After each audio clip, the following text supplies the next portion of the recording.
Hello అండి, అందరికీ బాగున్నారా? చదువుతున్నారా అందరూ? నేనైతే ఈరోజు మార్నింగ్ నుండి నైట్ వరకు ఏమేమి చదివాను అనేసి నేను డిస్కషన్ చేస్తాను. సో మార్నింగ్ అయితే ఇంకా నైట్ అయితే లేట్గా పడుకుంటున్నాను కాబట్టి మార్నింగ్ కొంచెం లేట్గా లేస్తున్నాను.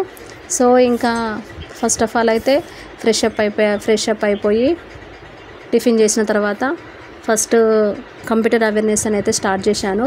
ఎందుకంటే కంప్యూటర్ అవేర్నెస్ ఇంతకుముందు నేను చదివాను. సో కొంచెం మళ్ళీ ఒకసారి కొంచెం ఐడియా ఉంది, బట్ మళ్ళీ ఒకసారి చదివితే బాగుంటుంది అనేసి మార్నింగ్ సెక్షన్లో కంప్యూటర్ అవేర్నెస్ అయితే చదివాను. ఆ తర్వాత మళ్ళీ 10:30కి అలా 11కి హిస్టరీ సబ్జెక్ట్ అనేది మళ్ళీ స్టార్ట్ చేశాను. అంటే అప్పుడు ఫస్ట్ మనకి గాంధీజీ, బ్రిటిష్ వాళ్ళు, ఇంకా తెలంగాణ సాయుధ పోరాటము, భారత జాతీయ కాంగ్రెస్, జాతీయోద్యమము, అతివాద దశ, స్వదేశీ ఉద్యమము, మితవాదులు, అతివాదులు, అంటే ఇందులో కూడా నేను మొత్తం టాపిక్స్, ఇంకా ప్రాంతీయ రాజ్యాల ఆవిర్భావం, విజయనగర రాజులు, మొఘలు సామ్రాజ్యము, ఇంకా రుద్రమదేవి ఏం స్థాపించారు అంటే కాకతీయ రాజుల్లోని కొంతమంది గురించి అయితే నేను చదివాను. కొంచెమే టాపిక్ చదివాను, మళ్ళీ మొత్తం చదవలేదు. ఇంకో క్విట్ ఇండియా ఉద్యమం అనేది ఎప్పుడు అయితే స్టార్ట్ అయిందంటే 1942 అయితే డూ ఆర్ డై అంటాం కదా, చేయండి లేదా చావండి.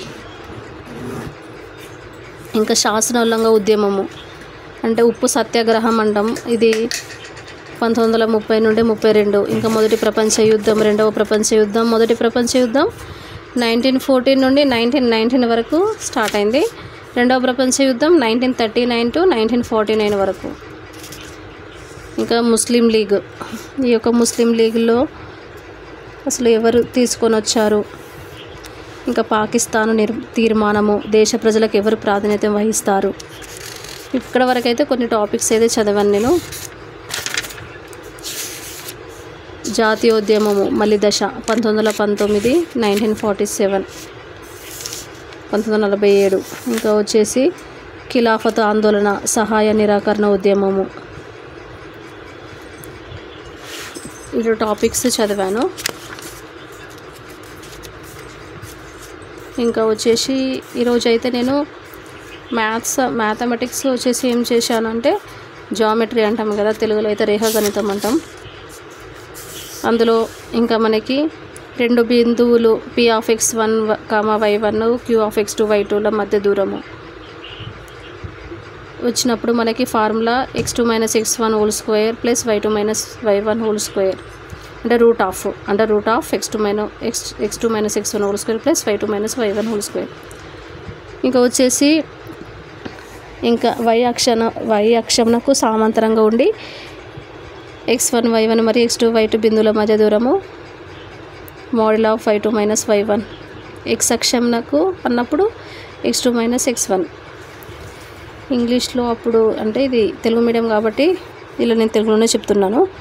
సో ఇంకొకటి రెండు బిందువులు ఇస్తారు, అంటే 2 points x1, y1, x2, y2 ఉంటుంది.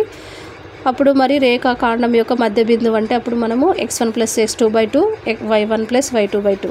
ఇందులో కూడా నేను ఓన్లీ ఇవి 2 ప్రాబ్లమ్స్ వరకే చేశాను. ఇక్కడ నుండి 2 పాయింట్స్ ఇస్తారు కదా మనకి x1, y1, x2, y2 మధ్య దూరం అన్నప్పుడు ఈ మోడల్గా నేను ఒక 6 ప్రిపేర్ అయ్యాను. ఇంకా మొత్తం మళ్ళీ చదవలేదు. మళ్ళీ మనకి ఇంకా బిందువులు x1 ఇస్తారు, x1, y1, x2, y2, మళ్ళీ అంటే ఏబీల మధ్య దూరం, బీసీల మధ్య దూరం, సీఏల మధ్య దూరము, ఇవి సరేకి అలా కావాలని అడుగుతారు కదా. ఇది పెద్దది అయితే నేను ఓన్లీ 3 టాపిక్స్ వరకే చదివినా, మొత్తం ఏం చదవలేదు చేశాను. ఇంకా మిగతాది నేను రేపు కంటిన్యూ చేయాలి.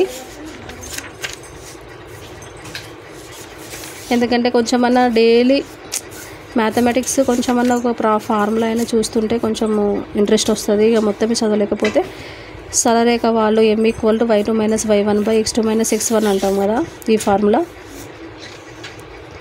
ఒక త్రిభుజం యొక్క మధ్యగత రేఖల మిళిత బిందువును త్రిభుజం యొక్క గురుత్వ కేంద్రం అంటారు. మరి గురుత్వ కేంద్ర నిరూపకాలు x1 + x2 + x3/3, y1 + y2 + y3/3.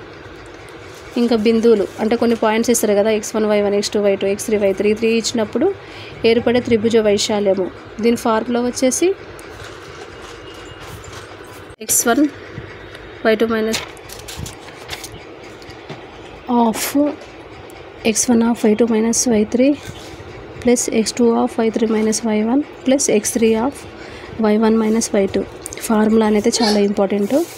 ఇంకా వైశాల్యం హిరన్ సూత్రము a equal to root of s of s minus a s minus b s minus u s is equal to a plus b plus c by 2.